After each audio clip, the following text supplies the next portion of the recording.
SportsTownChicago.com. O'Hare. Broadcasting live from Sportstown, Chicago. Broadcast home for your Windy City Bulls and Chicago Dogs.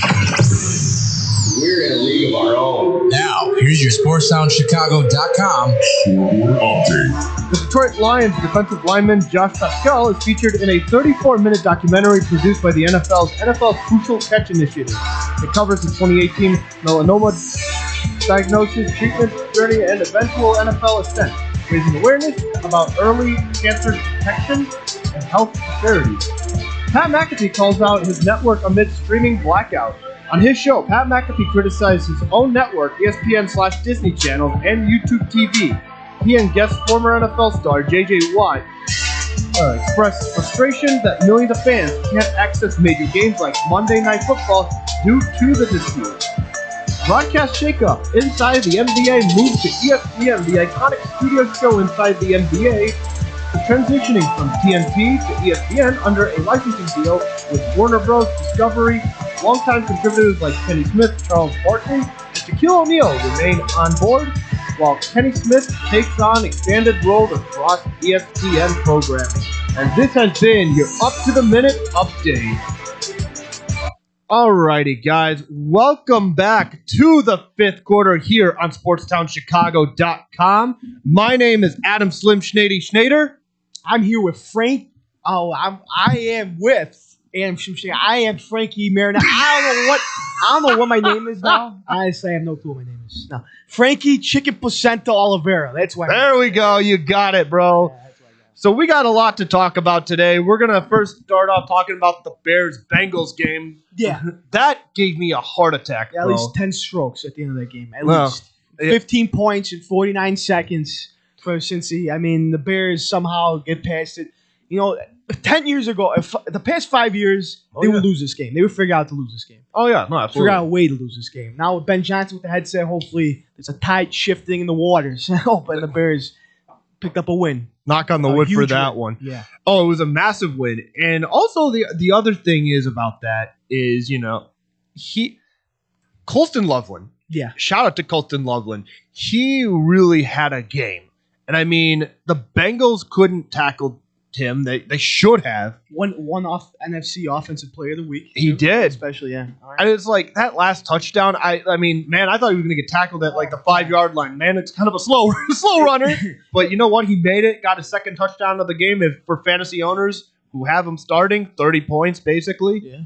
And I mean, this game has been one heart attack after another, especially, since the Bears defense collapsed. As soon as you see that safety shoot in there and try to tackle Loveland, you'd think he'd go down. But he bounced right off him like a ping pong ball and just went right down to the end zone for 59 yards. I'm pretty sure that touchdown was. So, yeah, you saw the rookies step up in this matchup. Absolutely. You saw Monungai rush for 176, 26 carries, with a big absence of Swift. You're going up against the worst rush game in football and on the other side of the ball, on the Bengals defense.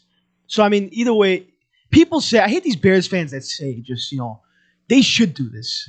They should do this. Like, no. I mean, of course, we would be having a different discussion if they would have lost this game. Oh, so absolutely. everybody's like, oh, they won. They should have won. Yes, of course they should have won. But Monungai rushed for – you saw development of rookies. Caleb looked good in the pocket. I mean, you saw development. Montez had a sack. Austin Booker on the other side, second year, put on some weight. You saw him forced fumble, a sack and a forced fumble. Oh, absolutely. On Flacco. So it was a huge win overall. The Bengals are banged up, of course, with Joe Burrow being out. And it's tough to contain Jamar and T. Higgins in general. Doesn't matter what backfield you have, especially with the Bears backfield being all banged up. So that's the thing. It makes it even harder. So, yeah, you saw that. And it was a huge Bears win. You needed to win this game, 5-3, coming off a loss from Baltimore. So, I mean, you had to win this game in general. No, absolutely. And, the Bengals defense has been banged up, as you said. Yes, I mean, not having Trey Hendrickson there was a big, big issue for the Bengals. The run stop couldn't, stop Monungai. Monungai looked really good. Yeah. And, even with DeAndre Swift out, even though, he's more the touchdown machine more than Monungai, which, for, again, bringing up fantasy again, Monungai was about to go for the end zone and then 5-yard penalty off a false start. Come on. Really? But jokes for you, aside. At least for you. Yeah, for me. Man, I wanted to cry. Yeah. But you know what? 22.8 points. Yeah. God bless him. Fine, yeah. But you know what? Good for the kid. I mean, this kind of shows, having Theo Benedetto at the left side, just someone who is just somewhat capable of being that left tackle. Because for years, we've had issues on that left side. all the Bears quarterbacks that we've had have, struggled to, throw the ball and all that. But at the end of the day, this win was huge. Going 5-3 is the first time we've had a winning record like this in quite a while. Quite a while, yeah. And back to the Monungai thing, like 7th rounder out of Rutgers, dude. I mean, this kid can be the steal of the draft. Can be the star in the rough, dude. That's what we're gonna call it. Oh, diamond in the rough? Diamond in the rough. That's what it is. Star in the rough. Same thing. But whatever. But yeah, Monungai. I mean, you could tell. This should prove to Ben, hopefully, that DJ Moore should not be taking balls in the backfield. No. Should not. DJ Moore should not be running the ball at all anymore. If you don't trust Swift in the situation, give it to Monungai. Oh, yeah. Give it to Roshan. Where's Roshan? But he's still on special teams. He had one play. He had one drive, I think, against Dallas. I mean, Dallas or whoever it was in week 5 or 6. Oh, yeah. That's the thing. So use him more. Don't put DJ in the backfield situation. He's supposed to be that year one going into this year. It probably is Rome now. But, yeah, like, don't have him going down the field. I mean, like, just don't have him in the backfield at all. Or just trade him away for something. Because if he's not valuable, running routes, then he shouldn't be on the team. That's just how it is. No, amen. And you know what? Going back to DJ Moore, I mean, he had some good plays. The trick play where he tossed the touchdown pass to Caleb Williams. Yeah, we got to talk about the trick plays. I mean, Tyson Agent coming in the game, going back to Caleb, a little lateral there, a little lateral to Tyson, and then he throws it to Caleb for 15 yards. Then DJ Moore, Cole Kmet threw a ball to Rome, but he dropped it. They challenged it. So, I mean, that's what's up. But, I mean, you saw Ben Johnson at least scheming up. Mm-hmm. You saw what he's capable of. And, yeah, I mean, against a bad Cincinnati defense, which he could do this. And it's also interesting because it makes the NFC North just that much more intense. Yes. The NFC North overall, just even with the Vikings being 4-4, like this division, I almost said conference, this division is one of the most competitive, if not the most competitive division in all of football. I mean, if it's not the best, then I don't know what it is. I mean, honestly, maybe the Cardinals, Seahawks, Niners, and Rams division's great, but I mean, this NFC North, no teams under 500. The Cardinals are. I mean, you got the JJ coming off a win against Detroit, coming back. You got, I mean, the Lions are star-studded, 5-3. The Bears are 5-3, and the Packers. I mean, a tough loss to Carolina, 16-13. We're gonna talk about that later in the next segment. But, I mean, 4-2-1. So, I mean, this division, you have to stack up wins in this division to have any sort of chance coming into the playoffs. So, I mean, the Bears, once again, you have to win this game against a bad defense in Cincinnati. Absolutely. And, I kind of want to, I know we said we talk about Bears-Giants, which we will get to in a minute, but let's talk a little bit about the Packers. They have not looked as solid as a lot of people said they would, in the beginning of the season. Yeah, I truly don't think that their record shows how good they are. No, honestly. I mean, especially Jordan Love against the Panthers, bro. I mean, you put up 13 against the Panthers, losing a field goal situation, 16-13. I mean, I don't know. But you're coming off a win who you just put up 360 yards against the Pittsburgh Steelers defense. Which is so I can't weird. really understand football right now, football in general, college football and NFL. But, I mean, these guys tied with Dallas, barely beat the Cardinals. So, I mean, I don't know how great this team is to be first in the NFC North. I think the Lions are still going to be that better team, but still, I mean, the Packers, you can't take the Packers lightly in general. That's what it is. No, especially when it comes to the rivalry game against the Bears. Yeah. I mean, and it sucks with Tucker Kraft going out. Jordan Love's best target. Exactly, and we don't. I don't wish any harm upon anybody in the NFL. I mean, you get some of those fans who are just toxic and all that, but. You got to feel bad for Tucker Kraft. That ACL injury had to have stung for that offense. He was one of their biggest pieces on offense. I mean, they have, as you said many times, they have a bunch of wide receiver twos out there. The best wide receiver two class out there in the country. So, I mean, if you take away Jordan Love's number one target on the offensive side of the ball, I mean, Christian Watson's going to have to step up. Romeo Dobbs is going to have to step up. Luke Musgrave's going to have to step up. So, and where's Matthew Golden been? Matthew Golden, I mean, disappeared. They said they're trying to get this kid out of Texas involved, but they haven't really done anything with him. So, I mean, I don't know. No. The Packers are in a tough situation on the offensive side of the ball, at least receiver-wise. Yeah. No, you're right. And, moving on to week 10, Bears versus Giants. Both teams are banged up. Giants have had recent struggles, especially amid, Malik Neighbors getting that injury. Cam Scadaboo, that injury looked nasty.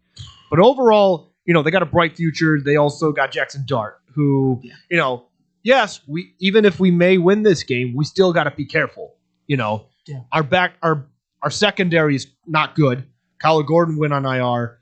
And we're looking at basically, Tyreek Stevenson matched with CJ Gardner-Johnson. He's going to be matched with probably Darius Slayton or Wan'Dale Robinson. Yeah. That's the thing. So I don't know. So we'll have to see. But you know what? I do have the Bears winning this game. They should win this game. They should. They should win this game. I mean, of course, as you said, don't take Jackson Dart lightly. Jackson Dart, you see this kid developing in front of your eyes. New York fans are happy about him. It sucks that Scadaboo went down with his ankle looking. I mean, that was ugly. His ankle looking the other direction. It was disgusting. No, I feel that in with Tyrone Tracy now. So yeah, hopefully the Bears can stop the run. The backfield gets more healthy. Kyler Gordon should be off soon. I think he's got another 2 weeks. But you got Tyreek Stevenson, C.J. Gardner-Johnson, and Sean Wright in the backfield. It's a little banged up, as you said, but you should be able to contain Darius Slayton and Wan'Dale Robinson. I wouldn't. All I fear about is that defensive line on the other side of the ball. Oh God, that's what it is. Because Brian Burns and Dual Carter, Kayvon, and you got Sexy Dexy over there in the middle. Dexter Lawrence. I don't know. You got to be. That old line's been playing great as of late, but that New York team, that New York defensive line's absolutely wrecking havoc. Absolutely. That defensive side of the ball for the Giants is pretty good. You got Brian Burns, you got a couple of Kayvon Thibodeau. You got a few of those players. And the way the Giants beat the Bears is if they got to show consistency on that defensive line. I don't know if offense is going to win them the game because without Malik Neighbors, they got a bunch of number 2 wide receivers again, kind of like with how the Packers situation is. So we'll see. Hopefully our line can hold up against Burns and Thibodeau. And at the end of the day, you have to win this game too, though. Because that schedule doesn't get any easier for the Bears. So you got New York at home and Minnesota over there. So you have to win these next 2 games, having a shot at doing something later on. Best case scenario. I know we talked about this, off the show, but we also, talked about like which games they could potentially win and which ones they lose, and we came up with 10-7. Yeah. Best case scenario again. This team's still developing under Ben Johnson. You still got a bunch of you got a couple of rookies that are developing, and you got Caleb Williams going in. Again, you said it earlier, second rookie year. Yeah, exactly. Yeah. It is a second rookie year. But, 3 head coaches and 4 offensive coordinators. That's crazy. And, some people still expect him to be, the man, which, yes, first overall pick, you got, you're going to have that talent or, expected generational You got a lot of talent. weight on your shoulders. Exactly. But, again, this is, kind of the typical Bears style. We go through head coaches all the time. The offensive coordinator. Perfect example of that is Jay Cutler. Yeah. You can't exactly blame the guy for, not wanting to be in Chicago after all those offensive coordinators they had to go through. But, you could just tell the night and day difference of development in Caleb Williams. His accuracy is still questionable. Yes, I'll say that. Yeah, his accuracy is, yes, I agree. But I think, in the offseason, he'll definitely work on that more. Yeah. And as the games go by in this Ben Johnson offense, because it's a very complicated system. It's a very complicated. Yeah, you're coming from Eberflus offense with Shane Waldron not even watching film with you. Mm-hmm. This guy running 15-2, 15-2 team last year with Detroit, and he's running things all over the place with a 2 running back formation. Now you got double tight ends on the Bears. So that's the thing. It's a very intricate scheme, an intricate offense. So he still has to learn in his first year. And as you said. 4 offensive coordinators. This kid's probably scrambling out of his mind. So that's the thing. Give him time to develop. People don't give kids time to develop anymore, especially in Chicago, because we're fed up. We haven't won. The Bears haven't won since '85. So that's the thing. Let's just get there. And they've gone in 06, but they had no shot. The Colts destroyed them. So 06 was. I remember that Super Bowl. Funny enough. But so that's the thing. They're just fed up. But Caleb, you're seeing just him developing in the pocket, him being able to roll outside the pocket, get away from pressure. That Colson Loveland pass, you had 2 seconds to react to it. You had to zip that ball in, and he did in a winning situation. When's the last time you could say that you have full trust in a Bears quarterback in the fourth quarter? I don't feel nervous in the fourth quarter, last drive, winning drive. I don't feel nervous when Caleb was taking that ball down the field. But so that's the thing. And before we go to commercial break, I just want to leave off with a snippet. I need to see that in all quarters. Because, yes, the fourth quarter drives are amazing. And, he has the talent. He has shown that on the field against the Bengals, specifically. But at the end of the day, it comes down to, can he play like that in all 4 quarters? When we come back, we'll be talking about the NFL trade deadline because, man, the Jets had a fire sale. So don't leave. Don't touch those dials. This is your home for sports. It's the best fans in the world. No better team. SportsTownChicago.com. Are you ready for this? Valley View Automotive has all of the hottest SUVs you've been looking for. Enjoy a test drive and the opportunity to drive one of these powerful vehicles off the lot for half the price. Yes, half the price. Now's the time to get yourself to Valley View by car, on foot, or even by air to take advantage of this outrageous sale. You better get here quickly, because this promotion is only going on for 24 hours, and the automobiles are leaving the lot faster than you can say four-wheel drive. Valley View Automotive, a dealership you can depend on. Hey, I'm Andy Griggs, asking you to help prevent domestic violence. Domestic violence isn't a woman's issue. It hurts all of us. Women are injured and killed every day by their husbands and boyfriends.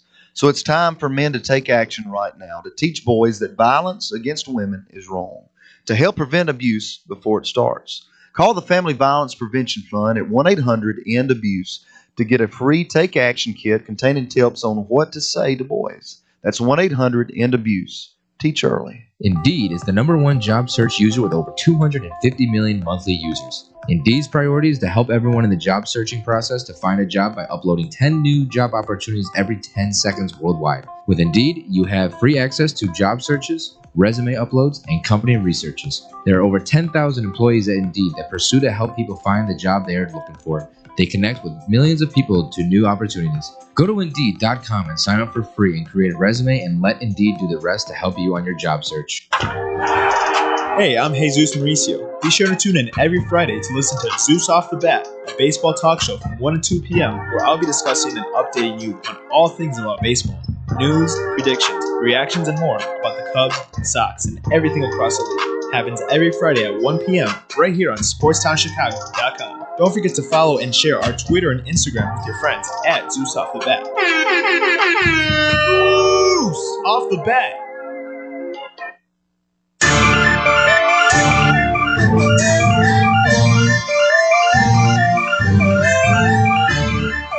Alrighty, guys, welcome back to the fifth quarter.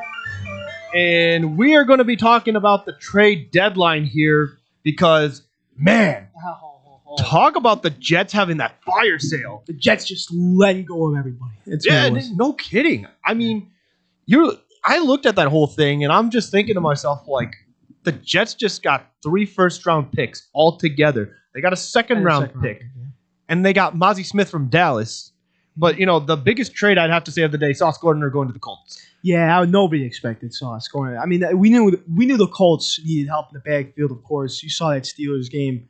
But still, I mean, Sauce, I thought Sauce would be a Jet for at least more. But you give up 2 first rounders for him and A.D. Mitchell, too, a first round pick, a receiver. So, I mean, I think the Jets kind of, you could tell, they're building for the future. This is a great move for the future. You got 2 first round picks. Oh yeah, I think they have 2 this year and 2 next year. Yes, they do. I mean, that's insane. So I mean, at least they're building for that future. They are getting rid of Quentin Williams, getting rid of Sauce, and Sauce was the biggest shocker in my eyes. I think. Yeah. I think one of the biggest issues that the Jets have, ownership.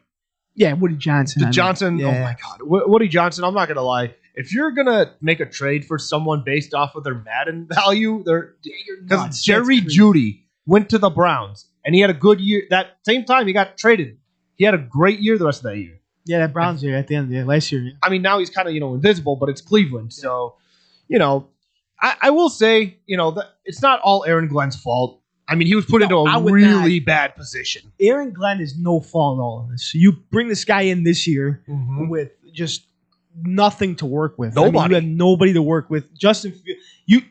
The fact that Woody was talking trash about Justin Fields is a problem too. I mean, you get this kid this year. So whose fault is that? That's you for getting him. And he has the gall to go up to in the press conference, people are interviewing him saying, "Oh, well, our record shows because our quarterback." Yeah, well, it's kind of your fault for getting that quarterback in your system and you're into the Jets. So I mean, that's the thing. There is no fault here in Aaron Glenn at all. He has nothing to work with. Now, hopefully, with these first-round picks, he can make good decisions with them in the draft, in the upcoming drafts, and we'll see how the Jets go. Because, I mean, man, you haven't won since Namath in Super Bowl III. I mean, it's just the deal with the Devils. Hollywood Joe. I mean, it's pretty bad. It's pretty bad. The Jets fans would not want to be one right now. You want to know something interesting? Fun fact: Joe Namath actually played at Alabama.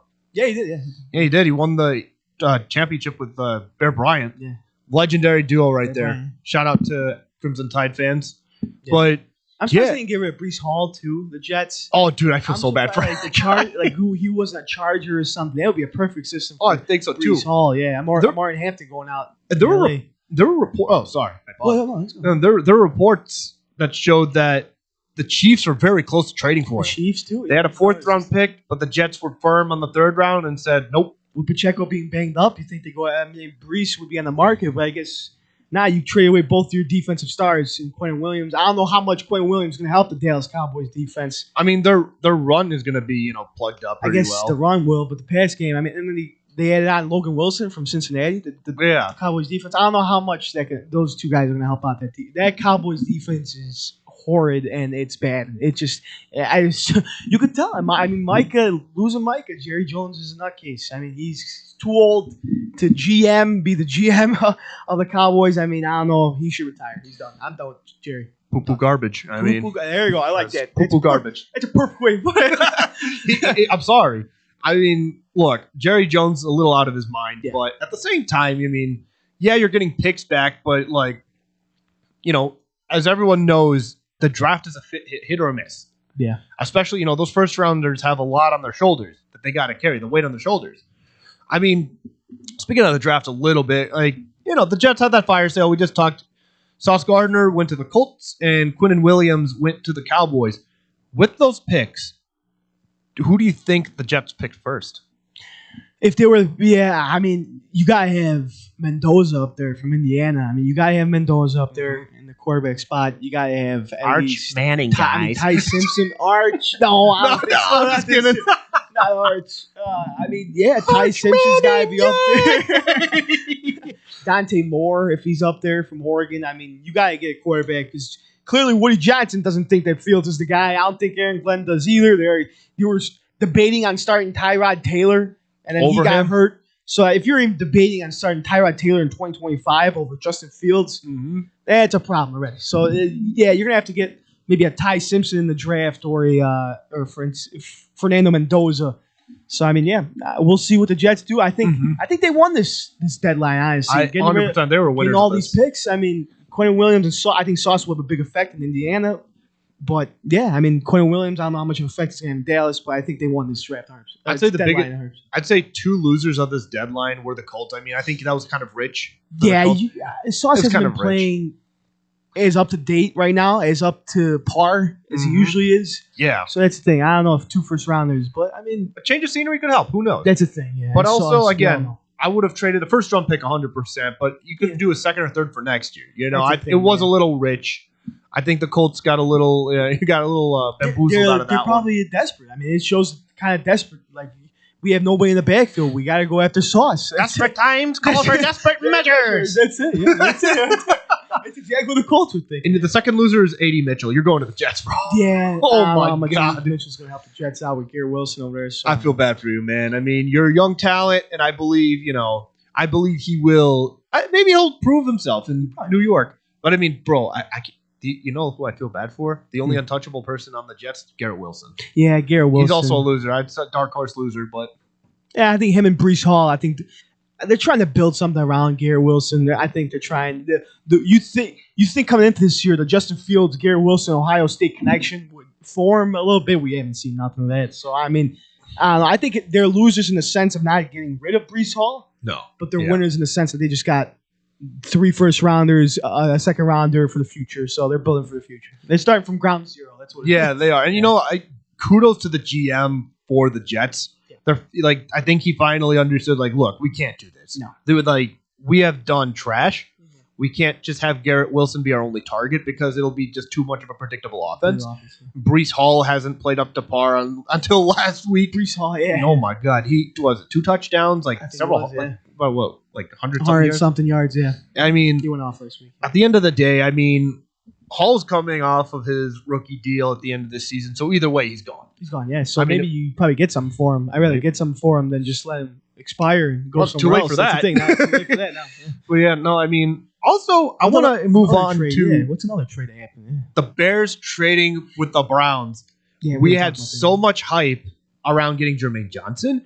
potentially Trey Hendrickson. But, again, Trey Hendrickson was going a little too far on that one. But Probably a first rounder at least. then Jermaine Johnson, I think they were looking for, a second rounder? Too rich, I'd say. I mean, that whole team is just a mess. The whole value of all those players has just crumbled. Yeah. So overall, I'd maybe give up a fourth for Jermaine Johnson, but the Jets are like, nope, second, and we said adios. I think it's just good on polls too. Like you didn't overpay for someone. Yeah, Like, we've been you through that still with want to keep your picks. That's the thing. We went through that with Chase Claypool. Yeah, exactly. Oh my Jason, God. dad's I don't even whole wanna get into situation was horrible. So that's the thing. Like you don't want to overpay for Jermaine Johnson. You don't want to overpay for Trey Anderson. You want to keep your picks because where you're at. And I think Shoyinka, that's his name. I think Joe Tryon Shoyinka. Yeah. I want to see how he's just a depth piece. He'll be a depth piece. He is a depth piece. That's all. He'll help out. He'll be in the swing of Montez because Montez can't play every snap of a game, so he has to breathe. So that's good for him. Austin Booker, you move him with him. I like this. This is more of a depth situation, and because with Dio going out with a torn ACL, he's going to be out for a year. They have almost the equivalent stats, as I said. I think 8 tackles each, 0 sacks each, and he's played. Shoyinka's played. Shoyinka. Sure. I don't know. You're getting that there. That last name's a little, It's always those hyphen last names again. That's what it is, yeah. But I'm going to call him Joe. Joe Schmo. Joe Schmo, yeah. Joe has the same amount of stats, and he's only played 31 snaps compared to Dio's 100, 200 something. So, I mean, that's the thing. So, you basically just replace him with a subpar type of guy, like the same stat line, and you're not really doing anything much, but it's just a depth piece that I like to see. The amount of hype that this trade deadline got was so immense that it was one of the biggest letdowns I've seen in a while. Yeah. I mean, only 8 moves. Eight moves. I mean, another move. What's another? Rashid Shaheed. Yeah, that one. Seahawks. I think that's going to help out. Hopefully, it doesn't take as much off of JSN because I have him in fantasy. So hopefully, play better. Yeah, exactly. But like when you pair him up with Cooper Kupp and JSN, and with how Sam Darnold's been playing, I mean, you have a star-studded receiving core that can take you somewhere. I mean, Rashid Shaheed is a speed. Send him down that field. He's a speed demon. Yeah. So, I mean, looking at the Saints too. I mean, you got Saints. Yeah, they didn't make that many moves. Get rid of their tackle. Get rid of their tackle to LA. I mean, it's the only thing they got rid of their tackle. I mean, Mickey Loomis needs to just step down. Yeah. He has been there since he got Drew Brees. He won the Super Bowl in 2009, but this isn't the old era of football anymore. This is an era where the QB runs, has throwing accuracy. I mean, we're looking at Lamar Jackson kind of stuff here. Yeah. And you got Tyler Shuck, who isn't really a runner. He's a pocket passer. And you got a bunch of these other QBs as well, like Spencer Rattler. Like the Saints just have not shown consistency in the right direction since Brees. I mean, they're banking. They're just it's stuck in the past with Brees. Really, that's what it is. And you get Shuck later on in the draft. I mean, for no reason. Yeah, I mean, 25-year-old. He's already old compared to all the other guys that came out. So I mean, I don't know how much you're gonna do with Tyler Shuck. I think you rather just have Spencer Rattler develop, honestly, more than Shuck. I agree. At this point. So, I mean, I don't know. The Saints are in trouble at the quarterback spot. Well, they also have another issue on offense because what are they going to expect Chris Olave to make a big play every game? That was weird, too. I thought Olave would get rid of him for something. I know teams called him. A lot of teams need a one, and Olave, I think, in another system could actually shine. But now, I mean, he's just going to be stuck here right away in New Orleans, I guess. Or he could request a trade, but I still see Mickey Loomis is like, no, we'll find our quarterback. And then, I want to just put in this little interesting little nugget here. The Denver Nuggets, the Denver Broncos actually were trying to get Jalen Waddle.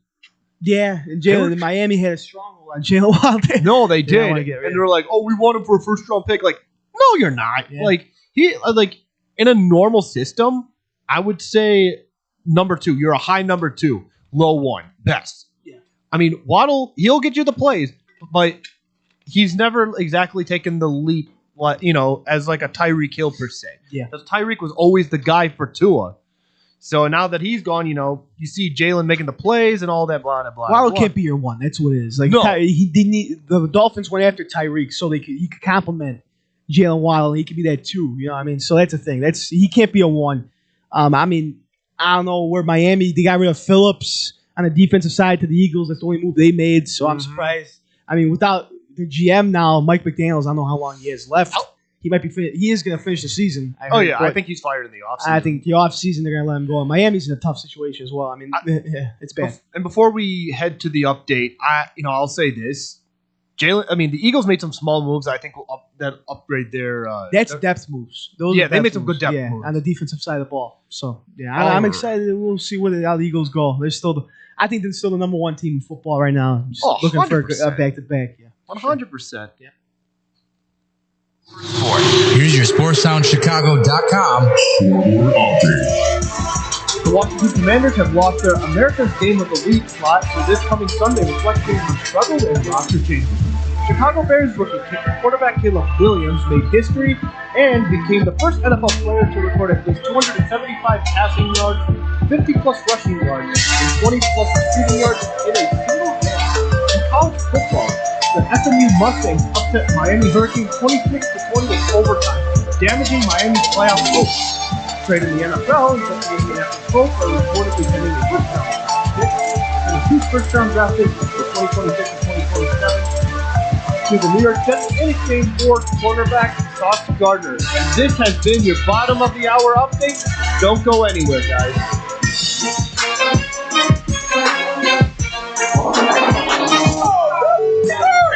He's right there. It's the bottom of the 7th inning. The last chance to order beer. But we didn't come here to drink beer. We came here to win this ball game. Chicago's so lucky. SportsTownChicago.com.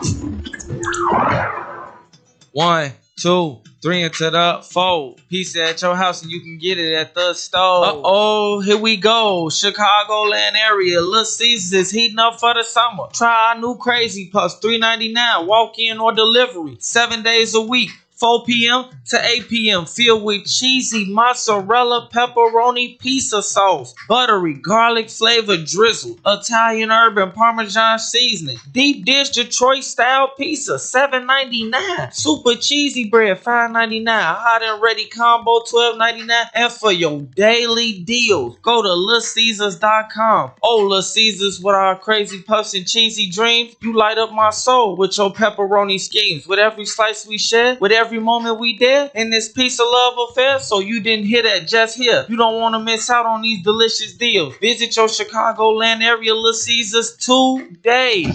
Cheese, cheese, cheese.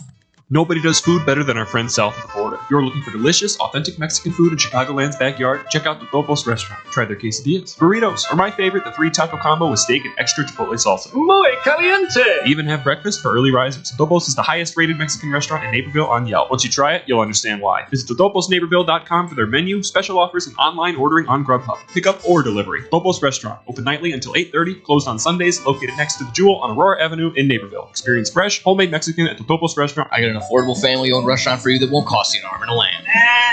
It's Goodies in River Grove. My Goodies order never changes. A gyros, not a gyro. Smothered in sauce and hot fries on the side for less than $9. If I'm really starved, I'll add a chicken kebab to my order. Looking for more? Try a juicy cheeseburger, Chicago-style hot dogs, or a toasty corned beef meal. I can walk in 7 days a week, dine with my family, or call 708-583-1700. Pick it up and enjoy it at home. Can't stop in? Not a problem. Goodies delivers through Grubhub, DoorDash, and Seamless. Goodies is located at Cumberland, Belmont, River Grove. Goodies bring authentic Greek food to the Chicago. It's the summer of coffee at Dunkin' Donuts. To reach peak summer mode, you need your summer coffee, like a smooth new s'mores frozen Dunkin' coffee, a refreshing butter pecan iced coffee, or a sweet coconut cream pie cold brew. What could be better than iced frozen coffee on a hot summer day? Nothing. Dunkin' Donuts has all your favorite flavors this summer. So come enjoy the summer of coffee and keep cool out there, kids. America runs on Dunkin'. Price and participation may vary. Limited time offer. Looking for a great bargain? Want to find cool collectibles? Need to get fresh fruit and vegetables for the family? Come on down to Swapo Ramen. 3 great locations, 42nd and Ashland in Chicago, Melrose Park in Ulsa, with hundreds of indoor and outdoor vendors selling clothing, tools, electronics, and much, much more. Have stuff for sale? Become a Swapo Ramen vendor and turn your hidden treasure into cash. Visit their website for market days, hours, and vendor information. Go to swap-o-ramen.com. Swapo Ramen, the first name in flea markets.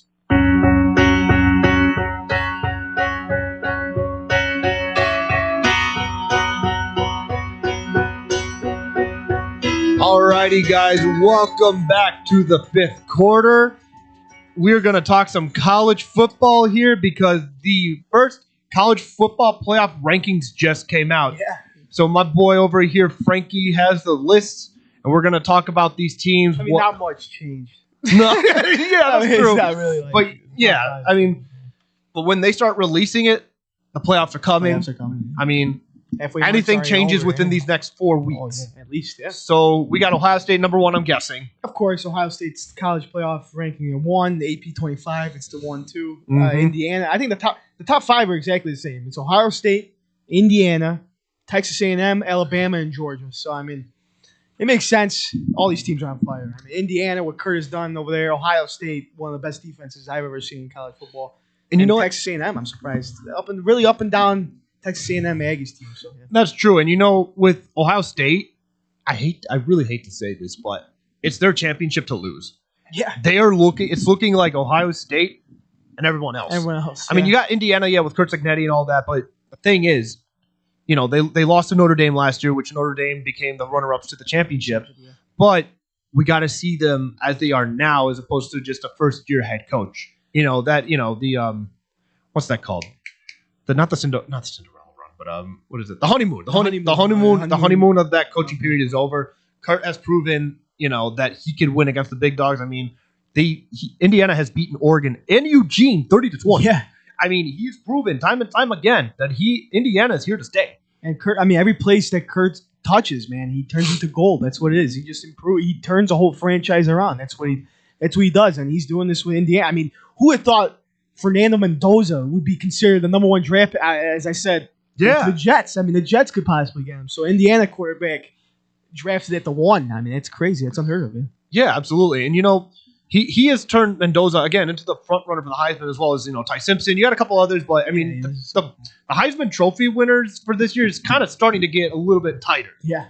But at the end of the day, Mendoza has looked like that guy for Indiana, and you know, his brother is the backup. He was cheering when he got into the game against I think we were playing this Minnesota. I think they were playing. It was something like they were playing Minnesota, and he got in, and then he rushed for a first down, and Fernando was jumping up and down on the sidelines. I never expected Indiana to be one of the powerhouses of college football. They were the crap at the bottom of the bin that you couldn't scrape of the Big Ten. Yeah, no, but Kurt Signetti said we're more than just crap. But we're more than just no, but actually, like, this program has just turned itself around with Kurt. Yeah. I don't know what the hell he did to like feed the athletes or what he said, but keep on going, man. I mean, look, 9-0. I mean, you're in the Big Ten. You're leading the Big Ten. So yeah, I mean, them Ohio State right there, the Big Ten's looking good. 1 and 2 seeds. Because Penn State has been a big letdown. Yeah, I mean, they lost to UCLA. They lost to Northwestern. Lost Troy Eller for the rest of the year, and their head coach and James Franklin, Northwestern. Yeah, told her Northwestern. He put there.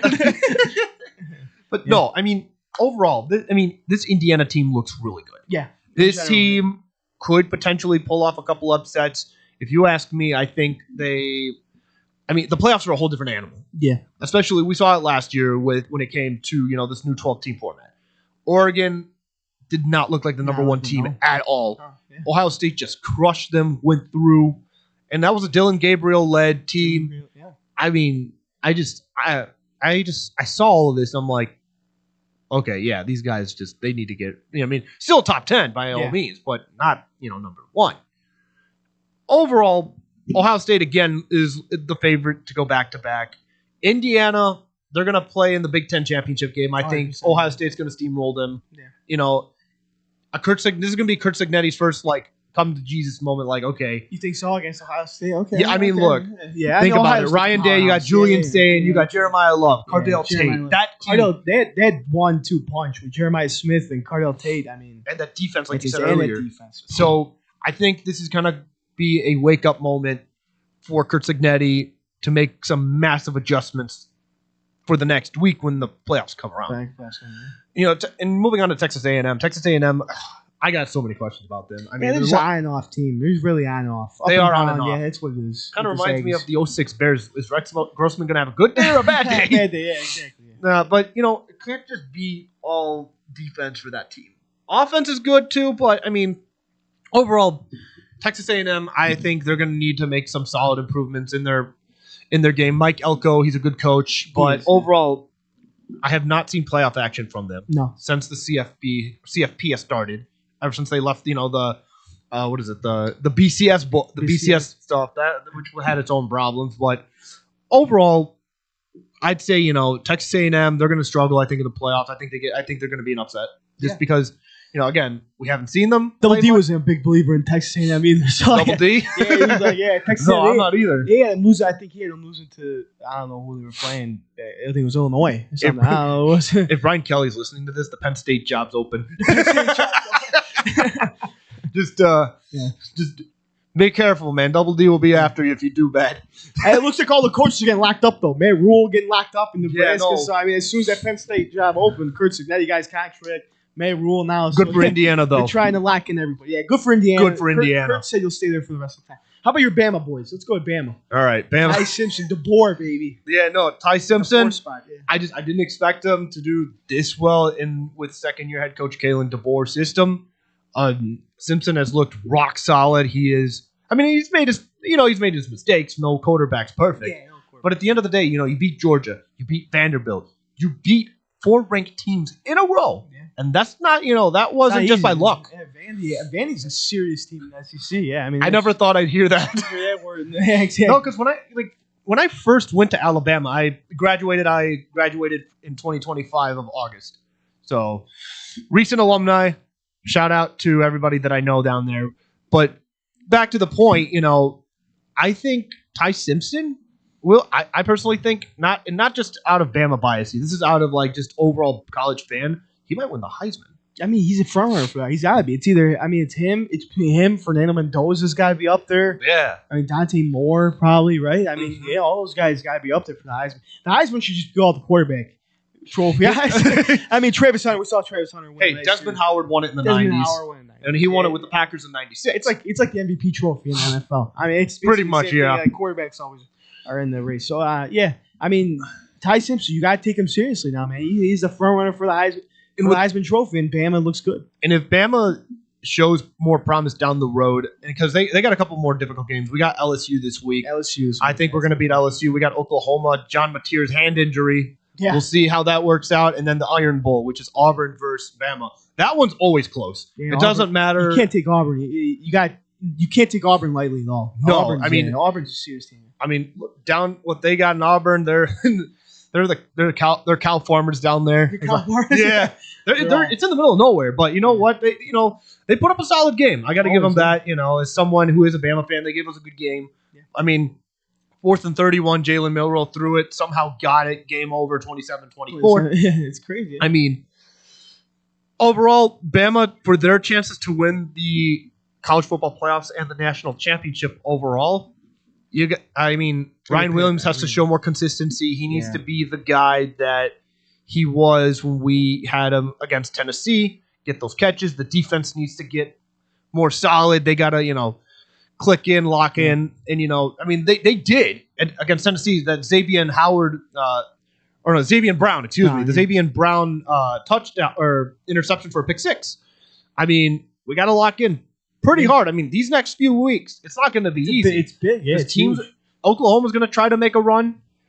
We're trying to make a run. So the SEC again, it's a gauntlet. I mean, we gotta show even more consistency. And Kalen DeBoer, please wear the black hoodie of death.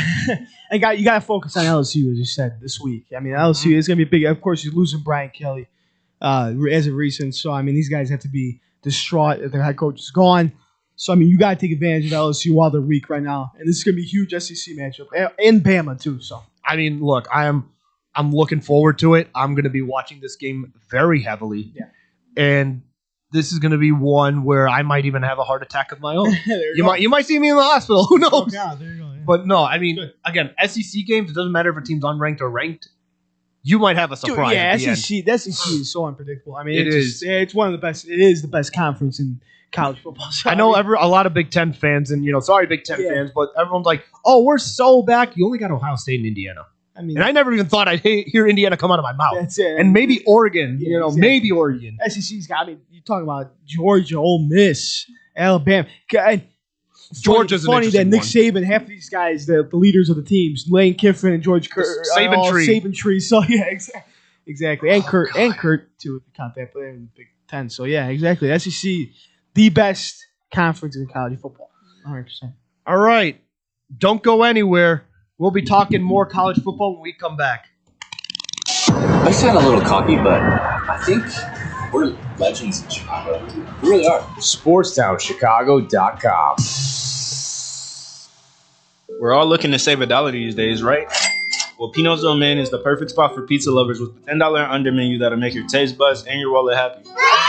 Fried chicken sandwiches, just $6. It's so good I had to start working there just to eat it every day. That's not all. Grab 2 large one-topping pizzas with extra cheesy goodness and a 2-liter soda for just $26.30. Plus, order online and get 5% off exclusive deals. Family owned and operated for 30 years. Open 7 days a week and until 1 a.m. on Fridays and Saturdays. Check them out on the corner of North Main and Willoughby. Pino's on Main.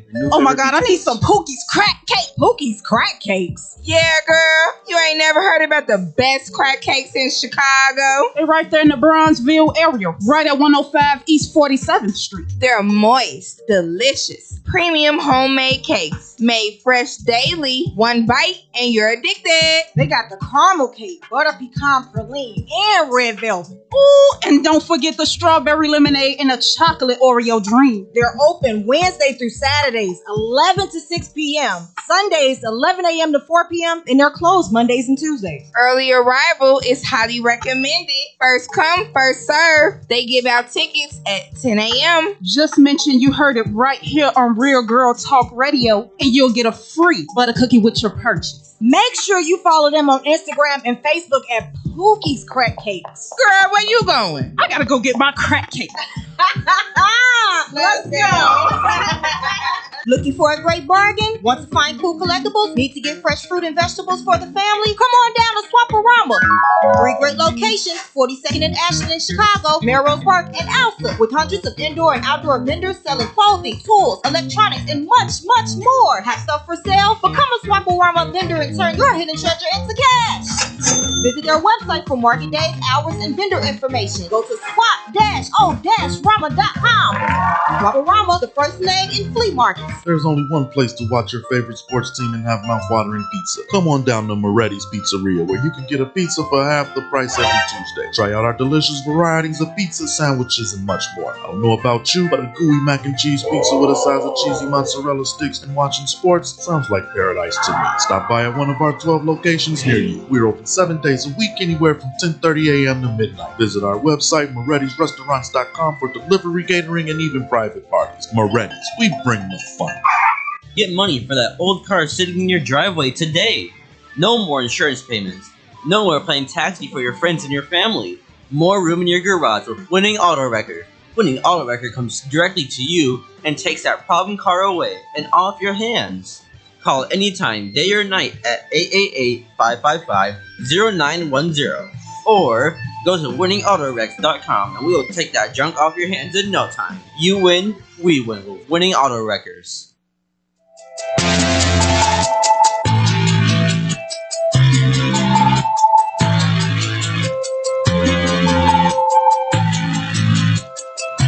Welcome back to the fifth quarter. Conversation on college football on week 11. So, what do we got first, Frankie? Preview some games, man. I mean, you got some. Oh, that's fantastic. Goodbye, everyone. I'm kidding. I'm kidding. Preview some games, man. I think Texas A&M and Mizzou, 3 against going on to the 22. Another SEC matchup in Mizzou. So this will. It's gonna be tough. It's gonna be a tough game. I think Texas A&M is gonna still get the win here, but Pribula got injured though from Mizzou. Yeah, you're right. Yeah, so Pribula got injured. So 100%. Yeah, it's a big. You don't know. We don't know. It's the SEC. Yes, and this has some big playoff implications because if Texas A&M falls to Mizzou, I mean that kind of shakes up the college football playoff rankings for next week. Those ranks, I mean, the 3 they probably dropped down to at least a 10, at least double digits. And this is a big win. If Texas A&M wants to prove themselves, they gotta have a big win against Mizzou here. Without Pribula, as you said, he's not free.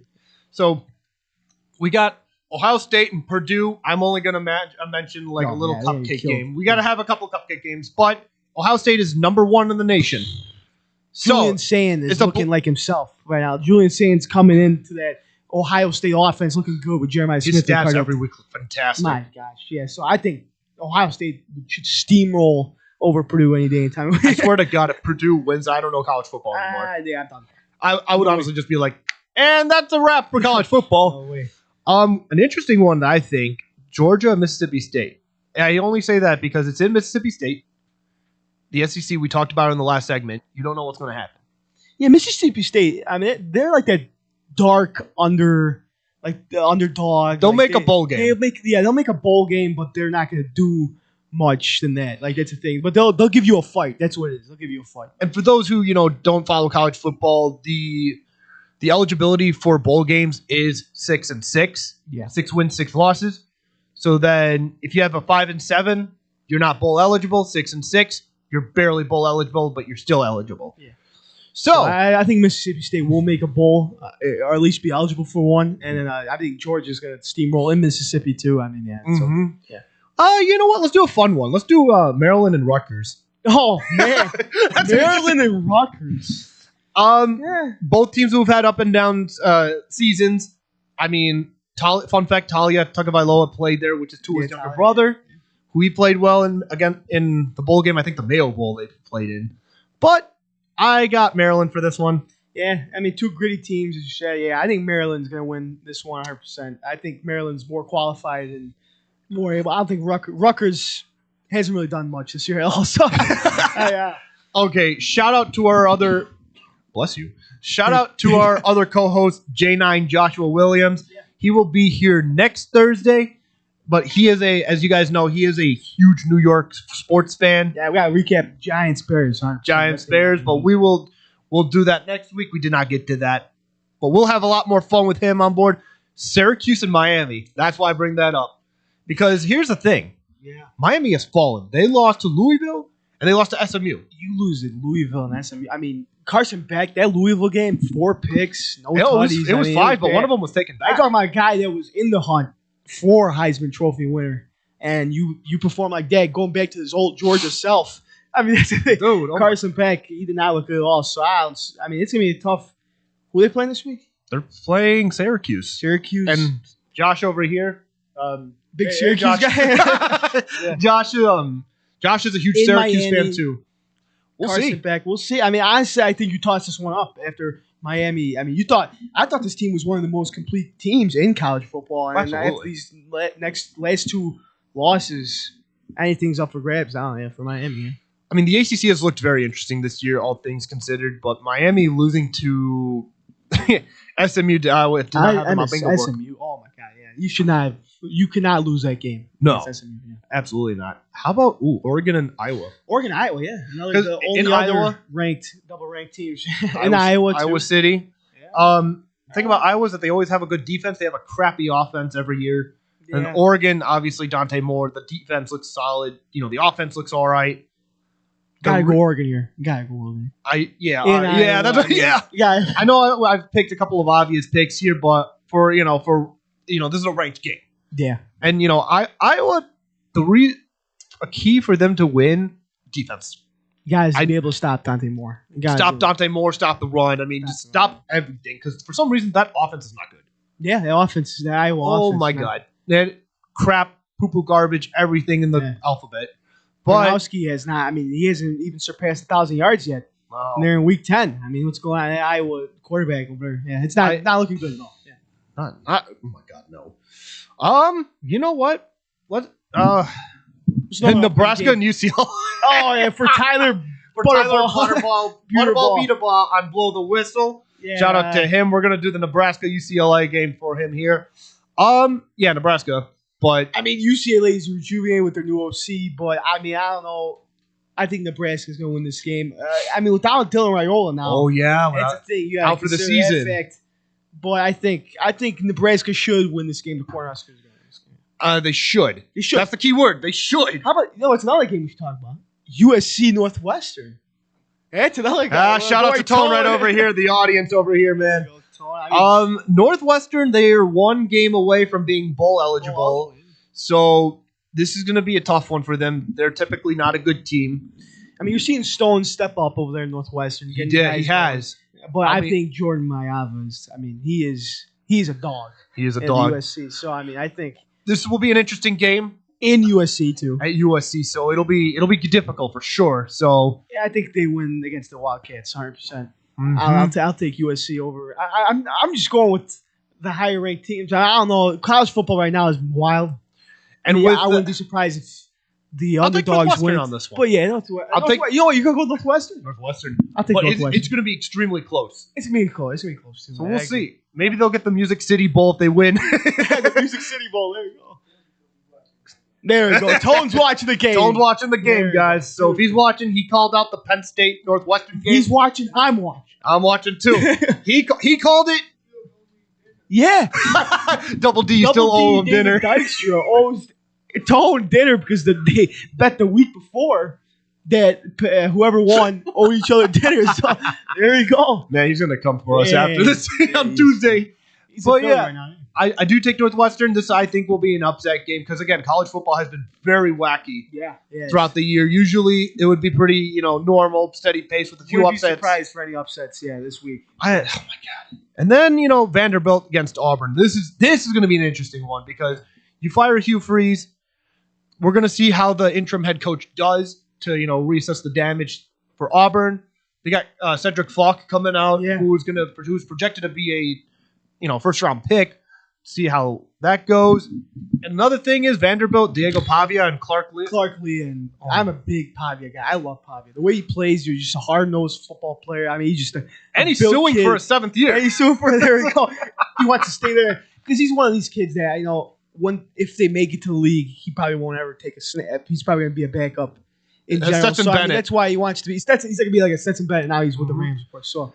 Yeah, I think Pavia, that's why he's asking for that 7th year so he can stay here. What he's done with Vandy, with Clark Leah is great. As you said, I think we said, who would have thought Vandy would be in the discussion right now, the SEC? No, absolutely. I mean, that's the thing. So they're playing out of their minds. Auburn, I wouldn't take Auburn lightly. As we said, the defense looks good. So I think I'll take Vandy over this too, in Vanderbilt especially. So at home.